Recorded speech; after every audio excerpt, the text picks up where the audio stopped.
Hello friends, welcome to banker study Hindi special. मैं पीयूष यादव आपका बहुत बहुत स्वागत करता हूं आपकी अपनी फैमिली में। और आशा करता हूं कि आप बस पूरी तरह से स्वस्थ होंगे और आप अपनी फैमिली का भी ध्यान रखिए, ये सबसे ज़्यादा इम्पोर्टेंट है। तो आज हम आपके लिए लेके आ गए हैं हिंदी की क्लास, और जैसा आप लोग अब रिस्पांस देना शुरू कर रहे हो हिंदी की क्लासेस को, उसे देख के काफ़ी अच्छा लगता है, क्योंकि बीच में ये रिस्पांस आना बहुत ही कम हो गया था। तो लेकिन अब दोबारा से आप लोग अच्छे से पढ़ रहे हो, बहुत अच्छी बात है। तो जो भी लोग चैनल पर नए जुड़े हो उनके लिए बस 30 या 40 सेकंड की बात है कि अगर आप हमारे चैनल पर नए जुड़े हैं तो हम आपको पहले से ही बता देते हैं कि हम अपने चैनल पर आरआरबी पीओ के लिए, आरआरबी पीओ और क्लर्क और एलआईसी असिस्टेंट के लिए हिंदी प्रोवाइड कराते हैं। आप जाके कंटेंट चेक कर सकते हो। प्लेलिस्ट की पूरी लिंक मतलब सारी की सारी जितनी भी प्लेलिस्ट है सबकी लिंक मैं डिस्क्रिप्शन बॉक्स में दे दूंगा। हिंदी, कंप्यूटर, ये हमारी स्पेशलिटी है इस चैनल की, और हम इसी पर ज़्यादा फोकस करते हैं। और इसके साथ ही हम आपके लिए रीजनिंग और क्वांट के भी कभी कभी सेशन लेके आते हैं, जो बहुत ही यूज़फुल सेशन होते हैं आपके लिए, जहाँ पे आपको कैसे चीज़ों को आप बहुत ही ईजी वे में कर सकते हो एग्जाम में, उन सारी चीज़ों के बारे में बताते हैं। और आप हमारे टेलीग्राम ग्रुप से भी जुड़ सकते हैं, उसकी लिंक भी मैंने डिस्क्रिप्शन बॉक्स में दे दी है। तो वहाँ से जाके आप हमारे टेलीग्राम ग्रुप को ज्वाइन कर सकते हैं। वहाँ पे आपको ढेर सारी पीडीएफ्स मिल जाती हैं और काफ़ी सारे आपको क्वेश्चंस मिलते हैं और ई बुक्स फ्री में मिलती हैं। और अभी मैं आपको बता दूं, मैंने कुछ टाइम पहले ही उसमें बहुत सारी चीज़ें डाली हुई हैं। मैंने 3500 प्लस मैंने सिंप्लीफिकेशन एंड अप्रॉक्सीमेशन के क्वेश्चंस डाले हुए हैं, 1000 पजल्स डाली हैं, और इसके अलावा भी मैंने नंबर सीरीज डाली है, लगभग 250 अभी नंबर सीरीज डाली थी, और प्रॉफिट लॉस और जितने भी चैप्टर्स हैं आपके काफ़ी सारे मैं यहाँ पे आपको लगातार प्रैक्टिस क्वेश्चंस प्रोवाइड कराता हूँ। तो आप उसके लिए भी हमारे टेलीग्राम ग्रुप से जुड़ सकते हैं। तो चलिए अब हम अपनी क्लास को शुरू कर लेते हैं। तो आज की जो आपकी क्लास है वो कौन से टॉपिक्स पे रहने वाली है? वो आपकी रहने वाली है अपठित गद्यांश और शब्दकोश, यानी कि दो टॉपिक्स जैसा कि हम अब पैरेलल लेके चलेंगे, तो उसी तरह से आपके लिए लेके आए हैं। तो चलिए आज की क्लास को शुरू कर लेते हैं। मेरे साथ ही आप लोग भी पढ़ना, कि कोई इसमें स्क्रीनशॉट लेने की ज़रूरत नहीं है, आप लोग भी मेरे साथ ही पढ़ लीजिए क्योंकि टाइम उतना ही लगेगा। तो चलिए हम इसे शुरू करते हैं पढ़ना, कि वास्तव में दिशा विहीन युवा पीढ़ी को अपने लक्ष्य का बोध शिक्षा कराती है, किंतु आज की शिक्षा इस उद्देश्य की पूर्ति में मापदंड के घट जाने से लाचार सी हो गई है। आज शिक्षा पाकर भी युवा वर्ग बेकारी की भट्टी में झुलस रहा है। वह ना अपना ही हित सोच पा रहा है और ना राष्ट्र का ही। इस स्थिति में असंतोष उसके हृदय में जड़ें जमाता जा रहा है। युवा पीढ़ी में व्याप्त असंतोष का मुख्य कारण आज की समस्याओं का सही समाधान न होना है। आज इस रोग से देश का प्रत्येक विश्वविद्यालय पीड़ित है।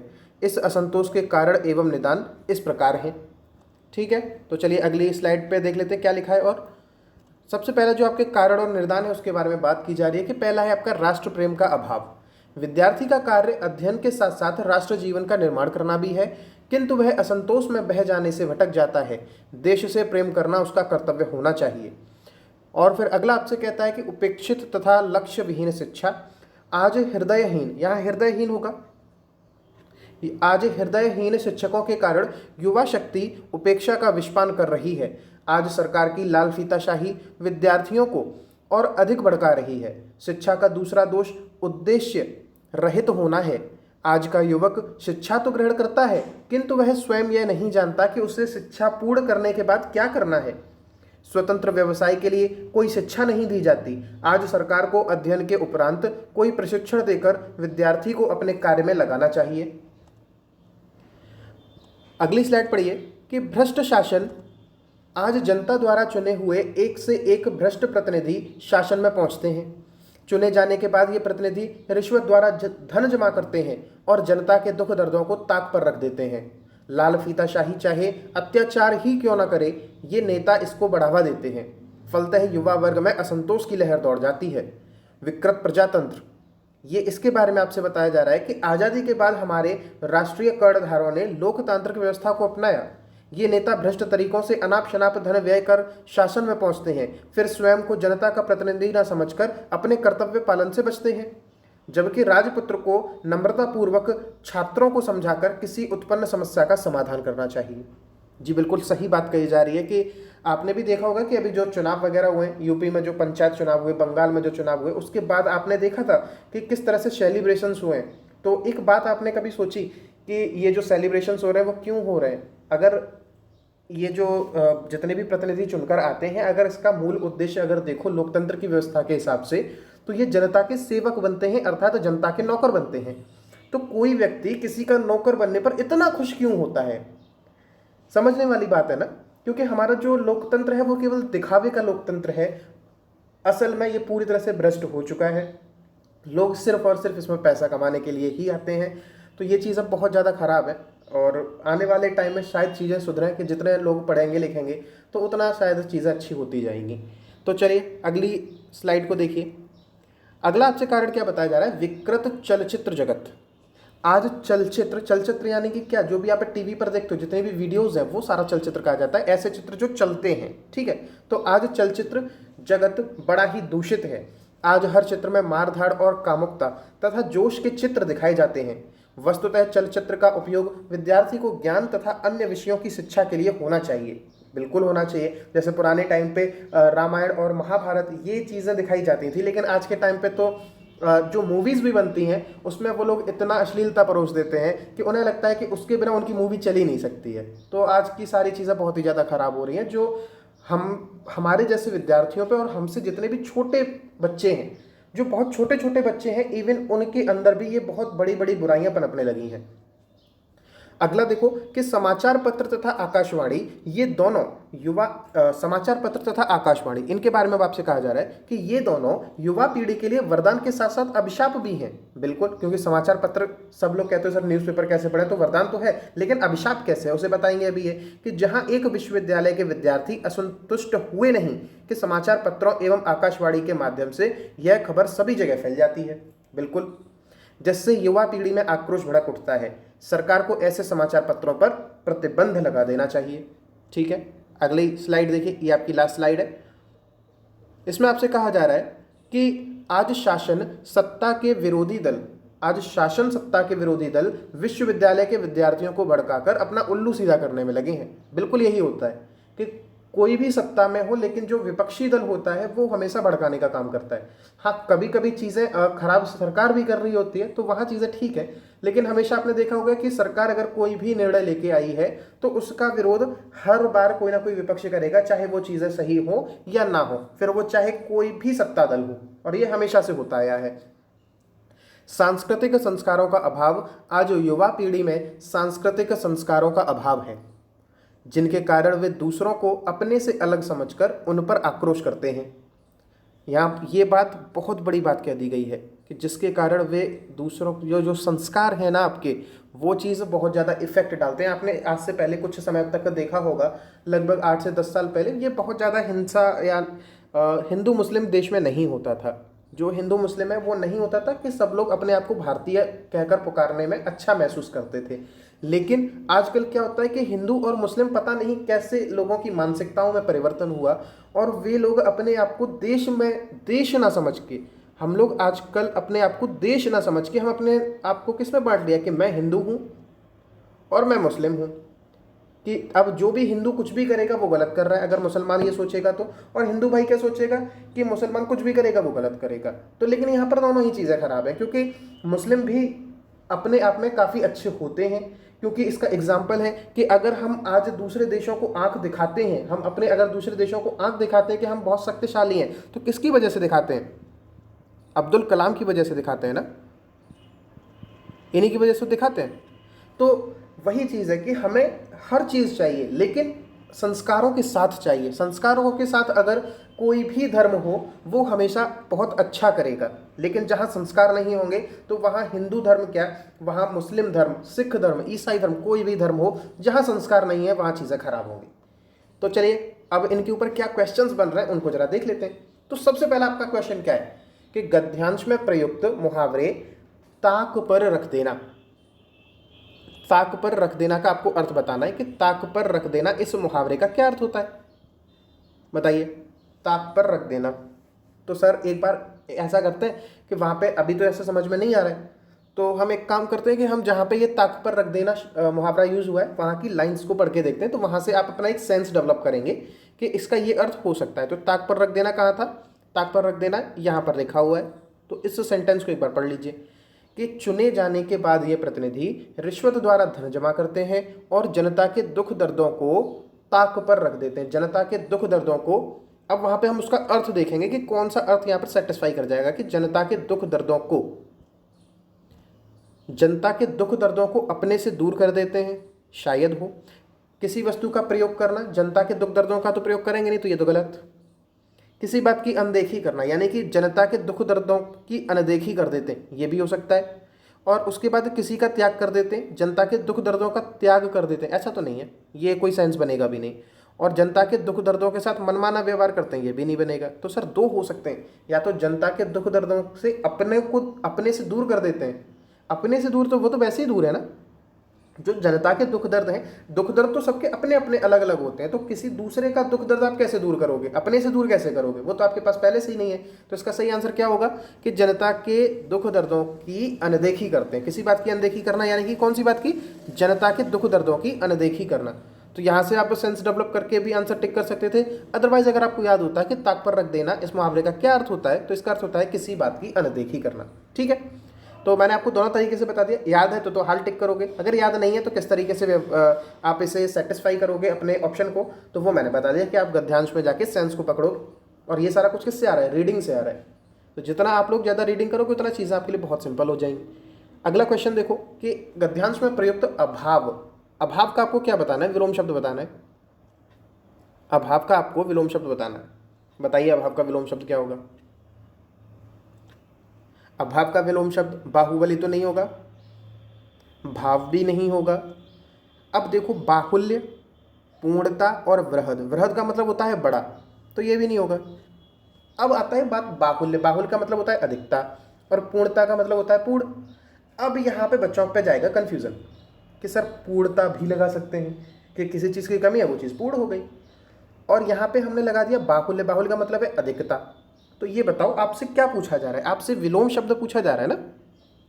ठीक है, तो यहाँ पे देखो एक चीज़ तो है अभाव, अभाव का क्या अर्थ होता है, अभाव का अर्थ क्या होता है, कमी, कि किसी भी चीज़ की जितनी ज़रूरत है उससे कम है, उससे कम है। यानी कि और उसका विलोम शब्द अगर बनाओगे तो ठीक नेगेटिव से पॉजिटिव में जाओगे, नेगेटिव से पॉजिटिव में जाओगे। जितना वो अंदर तक नेगेटिव है उतना ही ऊपर तक वो पॉजिटिव होना चाहिए, तभी तो विलोम शब्द बनेगा।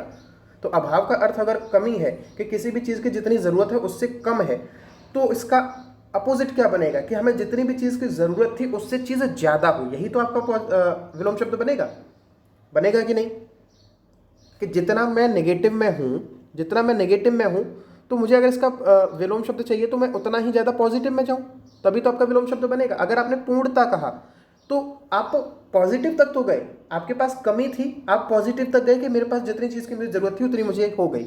लेकिन अभाव में आप कमी में थे, यहाँ पर आपके पास जितनी ज़रूरत थी उतना मिल गया आपको, तो आप पॉजिटिव में तो गए, लेकिन कमी और जितनी चाहिए उतना, इसमें कोई भी मतलब अपोजिट चीज़ें नहीं बन पाएंगी। अपोजिट कहाँ बनेंगी कि जितना नेगेटिव उतना ही पॉजिटिव भी देखे, तो वो कहाँ दिखता है, बाहुल्य में।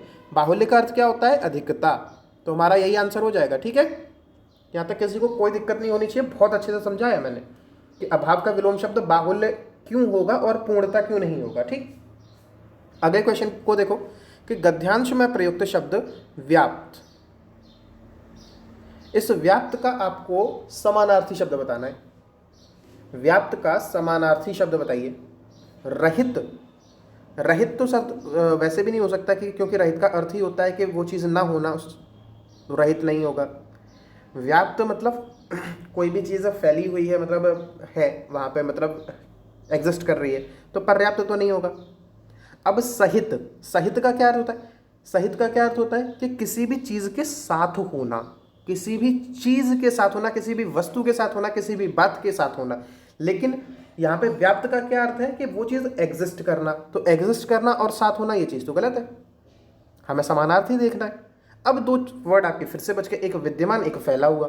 अब यहाँ पे फिर से कन्फ्यूज़न जाएगा बच्चों को, और अगर मैं एग्जाम पेपर अगर मैं बनाऊंगा तो फिर ऐसे कन्फ्यूज़न में भर भर के दूंगा, एक विद्यमान और एक ये फैला हुआ। ठीक, और एग्री करोगे आप सब लोग कि एग्जाम में बिल्कुल ऐसे ही ऑप्शन देखने को मिलते हैं कि जैसे तैसे तक ऑप्शन को आप काटते हो कि ये नहीं होगा, ये नहीं होगा, लास्ट में दो ऑप्शन तो ऐसे रह ही जाते हैं कि यहाँ पे आपको लगता है कि ये भी होगा और वो भी होगा। जैसे पहले दूसरे ऑप्शन में भी मिला यही और तीसरे में भी यही मिला। तो अब देखो व्याप्त का अर्थ क्या होता है, एग्जिस्ट करना। ठीक है। और फैला हुए होने का अर्थ क्या होता है कि ये चीज़ काफ़ी दूरी दूरी तक पनप गई है, बहुत दूर दूर तक एग्जिस्ट कर रही है, तभी तो ये आप कह पा रहे हो कि फैला है, ये चीज़ फैली हुई है, ये मिथक फैला हुआ है, ये मिथ फैला हुआ है। तो कोई भी चीज़ फैला हुआ होना यानी कि एग्जिस्ट तो कर रही है लेकिन काफ़ी हद तक एग्जिस्ट कर रही है, बहुत दूर दूर तक हो रहा है ये। लेकिन व्याप्त का अर्थ होता है एग्जिस्ट करना, और विद्यमान का अर्थ भी क्या होता है कि ये चीज़ किसी चीज़ में विद्यमान है। विद्यमान का अर्थ भी होता है एग्जिस्ट करना। तो हमारा जो आंसर होगा वो हमारा आंसर क्या होगा बताइए? हमारा जो आंसर निकल के आएगा वो आंसर निकल के आएगा विद्यमान।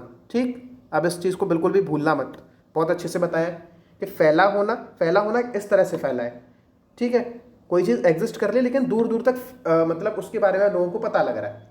लेकिन विद्यमान का अर्थ है कि एग्जिस्ट कर रही है कोई चीज़, कि हाँ वो चीज़ है, अब फैली है या नहीं फैली वो बात अलग है। और ऐसे ही व्याप्त का भी यही अर्थ होता है कि वो चीज़ वहाँ पर व्याप्त है। ठीक, कोई इसमें कन्फ्यूजन मत रखना। तो इस तरह से आपके 3 क्वेश्चंस थे और मैंने बहुत अच्छे लेवल पे बनाए थे। ठीक है, तो इस तरह के 3 क्वेश्चंस आपको वहाँ देखने के लिए मिलेंगे ही मिलेंगे। तो 10 आपके क्वेश्चन आते हैं नॉर्मली, तो उन 10 में से लगभग 3 क्वेश्चन ऐसे होंगे और 7 क्वेश्चन ऐसे होंगे जो आपके पैराग्राफ पर हों। लेकिन मैंने यहाँ पे 3 क्वेश्चन ऐसे लिए हैं और 5 क्वेश्चन आपके पैराग्राफ पर बेस्ड लिए हैं। ठीक है, तो यहाँ पर देखिए चौथे क्वेश्चन में आपसे क्या कहा जा रहा है कि लेखक द्वारा विश्वविद्यालयों में नैतिक शिक्षा को अनिवार्य क्यों बताया गया है। अब पहला इसमें दिया है कि जिससे विद्यार्थियों में सांस्कृतिक मूल्य विकसित हो सके, जिससे विद्यार्थियों में अपने भविष्य के प्रति जागरूकता आए, जिससे विद्यार्थी विदेशों में अपनी संस्कृति का विस्तार करें। तो सब सारा कुछ तो हमें पता है, हमने सब कुछ पढ़ा था, तो ये चीज़ तो हमने बिल्कुल नहीं पढ़ी।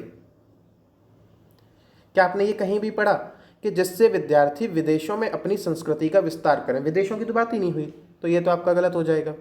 ठीक है, अगला देखो।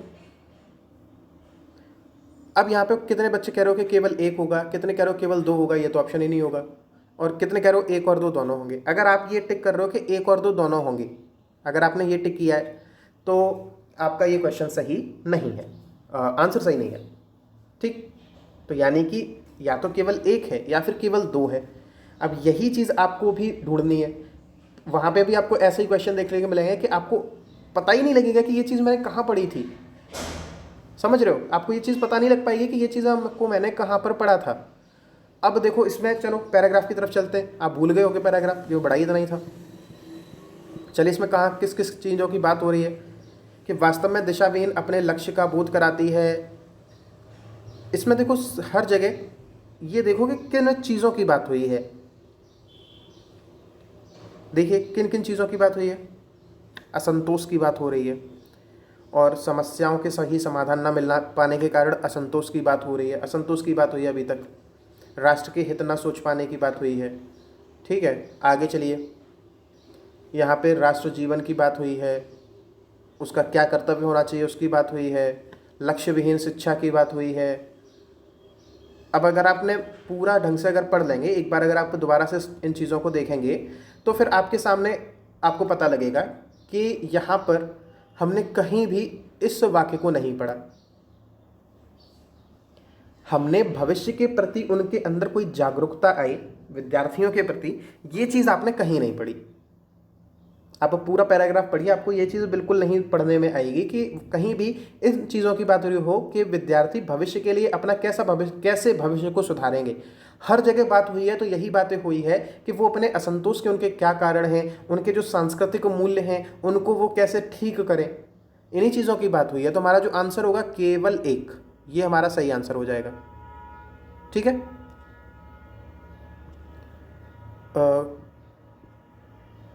हाँ, तो ये हमारा सही आंसर हो जाएगा। अब देखो क्वेश्चन नंबर 5 कि दिए गए गद्यांश के आधार पर कौन सा कारक विद्यार्थियों को दिशा विहीन नहीं कर सकता। कौन सा कारक दिशा विहीन नहीं कर सकता, इस बात को ध्यान रखना, नहीं कर सकता, इस चीज़ को भी ध्यान रखना कि नहीं पूछा गया है। तो भ्रष्ट शासन ये तो पढ़ा था, विकृत प्रजातंत्र ये भी पढ़ा था, लक्ष्य विहीन शिक्षा अभी अभी देखा था जाके तो ये भी था, महंगी शिक्षा प्रणाली, क्या कहीं भी ऐसी बात थी कि फीस को महंगा कर दिया है कि महंगा हो गई है शिक्षा, ये चीज़ हमने नहीं पढ़ी, तो यानी कि यही हमारा आंसर हो जाएगा कि जो चीज़ हमने नहीं पढ़ी वो हमारा आंसर हो जाएगा, क्योंकि ये इसके बारे में हमें बताया ही नहीं गया। ठीक है, क्वेश्चन नंबर 6 की तरफ चलते हैं। इसमें देखिए आपसे क्या कहा गया है कि दिए गए गद्यांश के आधार पर घर के बुजुर्ग विद्यार्थियों के हित में क्या कर सकते हैं। बताइए, घर के बुजुर्ग विद्यार्थियों के हित में क्या कर सकते हैं। दिशा विहीन होने से बचा सकते हैं, नैतिकता की शिक्षा दे सकते हैं, शिक्षा प्रणाली विकृत न होने पर जोर देते हैं, सांस्कृतिक मूल्यों के विकास में भूमिका निभाते हैं। अब आप में से कई सारे बच्चे तुरंत इसको टिक करके भाग जाओगे कि सांस्कृतिक मूल्यों के विकास में भूमिका निभाते हैं, इसकी बात हुई है, और विद्यार्थी अपने सांस्कृतिक मूल्यों का कैसे विकास करें, इसकी बात हुई है। लेकिन क्या आपने इस चीज पर गौर किया कि घर के बुजुर्गों की पूरे पैराग्राफ में कहीं बात ही नहीं हुई है। इसी तरह से आपके सामने क्वेश्चन डाले जाएंगे कि वहां पे आपको ऑप्शन अगर देखोगे तो बिल्कुल ऐसा लगेगा कि हाँ ये चीजें मैंने पढ़ी हुई हैं, ये सारी चीजें मैंने पढ़ी हुई हैं, लेकिन क्वेश्चन में जो चीज पूछी जा रही है क्या उसके बारे में कहीं भी आपको पैराग्राफ में बताया गया है। इन चीजों पर भी तो गौर करना है। घर के बुजुर्गों की इतना पूरा पैराग्राफ आप पढ़ के आए, पूरा पैसेज आपने पढ़ लिया, कहीं भी आपने घर के बुजुर्गों की बात सुनी कि घर के बुजुर्ग हमारे विद्यार्थियों के जीवन में कैसे अपना योगदान देते हैं, क्या आपने कहीं भी पढ़ा? नहीं पढ़ा। तो जब आपने पढ़ा ही नहीं तो आप क्या करोगे आंसर, कि ज्ञात ही नहीं कर सकते। इस चीज को हम ज्ञात नहीं कर सकते, तो हमारा आंसर क्या हो जाएगा? हमारा आंसर हो जाएगा ऑप्शन नंबर ई, ज्ञात नहीं कर सकते। ठीक है, क्वेश्चन अच्छे लग रहे हैं? अगर अच्छे लग रहे हैं तो फिर लाइक करना बनता है ना, तो फिर कर दो ना, लाइक कर दो। अगर नए हो, चैनल पे अभी तक सब्सक्राइब नहीं किया है तो सब्सक्राइब कर लो, क्योंकि आपको हम बिल्कुल ही फ्री कंटेंट प्रोवाइड कराते हैं और इतना अच्छा लेवल का करा रहे हैं कि कोई आपको पेड क्लास में भी नहीं कराएगा। और इस बात से आप पूरी तरह से एग्री होंगे कि इतना अच्छा कंटेंट कोई पेड क्लास में भी नहीं कराता और इतने अच्छे तरीके से भी नहीं समझाता। चलिए अगले क्वेश्चन की तरफ हम लोग बढ़ लेते हैं। क्वेश्चन नंबर 7, विश्वविद्यालयों में सामाजिक शिक्षा अनिवार्य होनी चाहिए। विश्वविद्यालयों के अंदर सामाजिक जो शिक्षा है वो अनिवार्य होनी चाहिए, यह कथन कैसा है? सर ऐसा कुछ पढ़ा तो था कि कोई सी शिक्षा अनिवार्य करने की बात की गई थी, लेकिन जब हमने पैराग्राफ में पढ़ा था तो वहाँ पे कौन सी शिक्षा को बात करने थी? वो थी हमारी नैतिक शिक्षा। अब बहुत से बच्चे क्या कह रहे हैं कि नैतिक शिक्षा और सामाजिक शिक्षा है तो एक ही जैसी, समाज से आधारित शिक्षा नैतिक शिक्षा हो गई। सही करके आगे बढ़ जाओ, मत करना, क्योंकि सामाजिक शिक्षा की बात ही नहीं हुई है। पूर्णतः सत्य, पूर्णतः असत्य। अब पूर्णतः असत्य कैसे कह दोगे, ये बताओ? पूर्णतः असत्य तो तब कहोगे कि जब आपको पता हो उस चीज के बारे में कि हाँ ऐसा होना चाहिए कि नहीं होना चाहिए। इस बात को भी ध्यान रखना, जिस चीज के बारे में आपको पता नहीं तो वो चीज पूर्णतः असत्य नहीं कह सकते, आंशिक सत्य, अनुमान नहीं लगा सकते आप। आपको पैराग्राफ के आधार पर बताना है। आपको पैराग्राफ के आधार पर क्या पता है कि ये चीज हमें ज्ञात ही नहीं है, यही तो कर पाओगे। बहुत कंफ्यूजिंग ऑप्शन डालते हैं और मैंने भी डाले हैं। अब इसमें बहुत से बच्चे कहेंगे सर इसमें बात नहीं हुई तो गलत करके आगे चले जाओ। तो गलत कैसे कर दोगे दोस्त? जिस चीज़ के बारे में आपको पता नहीं तो वो चीज़ डाउट में होती है, इसलिए हम गलत कर देते हैं। लेकिन मैंने आपके सामने ऑप्शन ही चेंज कर दिए कि पूर्णतः सत्य या आंशिक सत्य, पूर्णतः असत्य या आंशिक असत्य, इन चीज़ों को मैंने कहा है। अब आंशिक असत्य का क्या मतलब हुआ कि थोड़ा सा गलत है लेकिन बाकी का सही है, लेकिन हमें इसके बारे में कुछ पता ही नहीं है। लेकिन जब आपको किसी चीज़ के बारे में पता ही नहीं है तो आप उसके बारे में, वही सिलोजिज्म वाली बात हो जाएगी कि जिस चीज़ के बारे में आपको पता ही नहीं तो उसका आप अनुमान कैसे लगा दोगे? अनुमान लगा सकते हो ज़्यादा से ज़्यादा, लेकिन पूर्णतः असत्य है या आंशिक असत्य है आप कह ही नहीं पाओगे। ठीक है, तो फिर हम क्या, और हमारे पास एप्रोप्रिएट ऑप्शन भी है कि हमें ज्ञात ही नहीं है इस चीज़ के बारे में, तो हम उसको टिक करेंगे। इस बात को ध्यान रखना, जब यही चीज़ एग्जाम में आएगी तो ये बहुत आपको बहुत हद तक आपको मदद करेगी अगर इस तरह का कोई भी ऑप्शन बनता है एग्जाम में। अब क्वेश्चन नंबर 8 देखो, गद्यांश में कौन से समाचार पत्रों पर प्रतिबंध की बात कही गई है? समाचार पत्र, कौन से समाचार पत्रों को प्रतिबंध करने की बात कही है? जो हिंसा भड़काने में सहयोग करते हैं, जो झूठी खबरें फैलाते हैं, जो विश्वविद्यालय की हर खबर इधर से उधर करते हैं। तो ये वाला तो बिल्कुल गलत है, क्योंकि इसके बारे में आपने पढ़ा नहीं। क्या आपने इसके बारे में बिल्कुल भी पढ़ा? नहीं पढ़ा, तो ये तुम्हारा हो गया गलत, इसको तो पढ़ना भी नहीं है। अब पहला, जो हिंसा भड़काने में सहयोग करते हैं, बहुत से लोग कहेंगे कि सर हाँ हमने पढ़ा कि आक्रोश वगैरह भड़का देते हैं, ऐसे को हमें हटा देना चाहिए। ठीक है, और फिर जो विश्वविद्यालय की हर खबर इधर से उधर कर देते हैं, तो ये भी आपने पढ़ा था कि जो समाचार पत्र और आकाशवाणी कि विश्वविद्यालय में किन्हीं छात्रों में असंतोष हुआ नहीं कि दूसरे छात्रों तक ये बात पहुंच जाती है, तो यानी कि इन खबरों को इधर से उधर कर देते हैं। तो यानी कि आप इसे भी सही करोगे। तो आप कौन सा ऑप्शन टिक करोगे?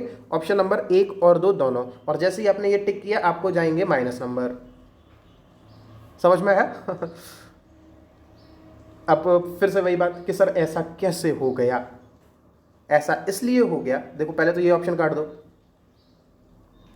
अब ऑप्शन नंबर 1 और 2 सही है या फिर कौन सा सही है बताना है आपको, ठीक है।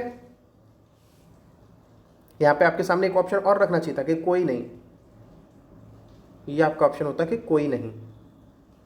इसमें ध्यान रखना कि कोई नहीं आपका जो ऑप्शन है वो टिक होगा। और क्यों होगा, जो हिंसा भड़काने में सहयोग करते हैं ऐसे समाचार पत्रों को प्रतिबंध कर देना चाहिए। लेकिन हमने वहां पढ़ा था कि जो समाचार पत्र छात्रों के अंदर आक्रोश भड़का देते हैं, आक्रोश भड़काना, आक्रोश का अर्थ होता है गुस्सा भड़काना, और हिंसा भड़काने का अर्थ हो गया कि मारकाट करते घूम रहे बच्चे। दोनों में बहुत बड़ा अंतर है, ठीक है। हिंसा भड़काना और आक्रोश भड़काना दोनों में बहुत बड़ा अंतर है। आक्रोश भड़कने के बाद हिंसा भड़कती है, लेकिन ये जरूरी नहीं है कि लोगों के बीच में अगर आक्रोश हो जाए तो वो लोग हिंसा करेंगे ही करेंगे, ठीक है। तो यानी कि जो हिंसा भड़काने में सहयोग करते हैं ये नहीं होगा। अगर यहाँ लिखा होता जो आक्रोश भड़काने में सहयोग करते हैं तो वहां आप सही कर देते। फिर तीसरा आप पढ़ रहे हो जो विश्वविद्यालय की हर खबर इधर से उधर करते हैं। अगर ये कहते कि जो विश्वविद्यालयों की खबरों को इधर से उधर करते हैं तब भी आप गलत करते। हमें ये पता होना चाहिए था कि कौन सी खबरों को इधर से उधर करते हैं, कि जो कि मतलब असंतोष वाली खबरें हैं कि छात्र गुस्सा हो गए, उन खबरों को इधर से उधर करते हैं तो ठीक है। लेकिन सबसे पहली चीज तो हर खबर को, इसके बारे में तो पता ही नहीं है। हर खबर को, अच्छी खबरों को जो इधर से उधर कर रहे हैं तो उन्हें कैसे आप प्रतिबंध कर दोगे, तो ये भी गलत हो जाएगा। यानी कि हमारे इसमें जो आंसर टिक होगा वो कौन सा टिक होगा बताइए। हमारे इसमें आंसर टिक होगा, इसमें ऑप्शन नहीं जोड़ पाया तो इसमें आंसर टिक होगा कोई नहीं, ठीक। ये ऑप्शन में मैंने नहीं दे पाया तो इस ये वाला जो आंसर है वो सही होगा 8वें नंबर का। अब बताना आपके 8 में से टोटल कितने नंबर आए, ठीक है। फिर उसके बाद आ जाओ हिंदी शब्दकोश के ऊपर। ये हमारा आज का क्वेश्चन है कि हिंदी शब्दकोश के आधार पर निम्न शब्दों को आपका सही क्रम बताना है। तो सबको पता होना चाहिए, मैंने बहुत अच्छे से क्लास ली थी। तो बताइए, सबसे पहले पहला और लास्ट वर्ड देख लीजिए, उसके बाद ऑप्शन को एलिमिनेट करेंगे। तो पहला वर्ड कौन सा आएगा, पहला वर्ड हमारा यहाँ पर कौन सा आएगा बताइए। ये तो नहीं आएगा, श नहीं आएगा, त्र नहीं आएगा, ह नहीं आएगा, श्र नहीं आएगा, कौन सा आएगा, त्वरित आएगा। यानी कि 5, केवल ये एक ऑप्शन कट पाएगा, ठीक है। और लास्ट वर्ड देखो, लास्ट आपका कौन सा आएगा। मैंने कहा था कि सर लास्ट वाले वो वर्ड्स आएंगे जो ह से शुरू होते हैं, तो ह से शुरू होने वाला वर्ड यानी कि जो दूसरे नंबर पे अंतिम वर्ड आएगा, तो ये ई ऑप्शन भी कट गया। यानी कि अब आपके सामने बी सी डी ऑप्शन रह गए 5, ठीक। अब इसमें देखो त्वरित के बाद आपको क्या मिलेगा, त्वरित के बाद मेरा कौन सा शब्द आएगा, त्रिभुज आएगा, क्योंकि ये किससे बनता है, तय और रे और अ से बनता है, इसी से तो बनता है। तो आधे तय के बाद बनेगा, ठीक है। जब सारे आपके आधे तय के वर्ड खत्म हो जाएंगे तब त्र आएगा। तो त्वरित के बाद कौन सा वर्ड आएगा, ऑप्शन नंबर 3। यानी कि 5 के बाद 3 आएगा तो सी भी कट गया। अभी 5 3 5 3। अब आपको ये देखना है कि कौन सा वर्ड पहले आएगा। चौथा है शालीनता और उसके बाद है श्रेय। तो शालीनता पहले आएगा या श्रेय पहले आएगा, तो सर श पहले आएगा, क्योंकि आधा श और रे के मिलने से हमारा श्र बनता है, तो शालीनता आएगा। तो यानी कि कौन सा वर्ड आएगा, 5 के बाद 3 आएगा और 3 के बाद कौन सा आएगा, 4 आएगा, फिर 4 के बाद 1 आएगा, फिर 2 आएगा। तो हमारा आंसर क्या हो जाएगा, ऑप्शन नंबर बी, ये हमारा आंसर हो जाएगा, ठीक। तो अगर आपने नहीं पता है कि ये हमने किस तरह से कर रहे हैं, आपको अगर नहीं पता हिंदी शब्दकोश तो प्लेलिस्ट में जाके देखो, मैंने 2 क्लासेस ली हैं शब्दकोश के ऊपर, पूरा शब्दकोश आ जाएगा आपको। और एग्जाम में इस बार भी एक क्वेश्चन तो आया ही था, और पिछली बार शायद 3 या 4 क्वेश्चन इससे पूछे गए थे पिछली साल। इस साल केवल एक ही क्वेश्चन पूछा गया, लेकिन इंपॉर्टेंट चीज़ है तो आपको पढ़नी पड़ेगी, क्योंकि आपके लिए मेंस के अंदर एक एक नंबर भी बहुत इंपॉर्टेंट होता है। चलिए अगला क्वेश्चन, कंगन, कांतार, कमल, कुरुक्षेत्र, कंपन, बताइए। अब जो लोग नहीं पढ़े होंगे शब्दकोश की क्लास मेरी, तो वो सबसे पहले नंबर पे जाके कौन सा टिक करेंगे, आप सबको पता है वो बच्चे जाएंगे और डी को ऑप्शन को टिक करके भाग के पहुंच जाएंगे कि सर कमल पहले आता है। नहीं आता है दोस्त। सबसे पहले कौन से मात्रा वाले शब्द पहले नंबर पे आते हैं, जिनके ऊपर अंग की मात्रा लगी होती है वही तो पहले पे आते हैं। तो यानी कि यहाँ पे कंगन लिखा है और यहाँ पे क्या लिखा है, कंपन लिखा है, ठीक। तो इनमें से कौन सा पहले आएगा बताइए, बताइए बताइए। अंग की मात्रा वाले पहले आने चाहिए थे ना, तो सबसे पहले तो कौन सा आएगा, 1 नंबर आएगा। फिर बताइए जल्दी। चलिए मैं आपको देता हूँ होमवर्क में। This is your homework, tell me in comment box. ये आपको मुझे कमेंट बॉक्स के अंदर बताना है, ठीक है। तो आज के हमने कितने क्वेश्चन कवर किए, 10 क्वेश्चन है, उसमें से 9 मैंने करा दिए। आपको बताने कि आपके कितने आए हैं। 9 क्वेश्चंस मैंने कराए, 9 में से आप बताइए कितने आए हैं। और एक क्वेश्चन मैंने आपको भर के लिए दिया है, इसका मुझे आंसर सबसे चाहिए, क्योंकि अगर आप लोग वीडियो देख रहे हो तो आंसर भी मुझे दो। अगर आप आंसर दोगे इसका अर्थ है कि आपने क्वेश्चन को सॉल्व करने की कोशिश की है, और जब आप खुद से सॉल्व करोगे तो आप कभी भी कुछ भी गलत नहीं कर पाओगे, ठीक है। तो ये वाला आपका होमवर्क है, इसको आपको आंसर में देना है। और अगर आपको वीडियो पसंद आई है तो लाइक कीजिए, चैनल अगर आपने सब्सक्राइब नहीं किया है तो सब्सक्राइब कर लीजिए, और शेयर कीजिए वीडियो को जितना ज़्यादा से ज़्यादा आप कर सकते हो। और बस इतना ही है, और अपना ख्याल रखिए और देखते रहिए हमारा चैनल, और हंसते रहिए, मुस्कुराते रहिए।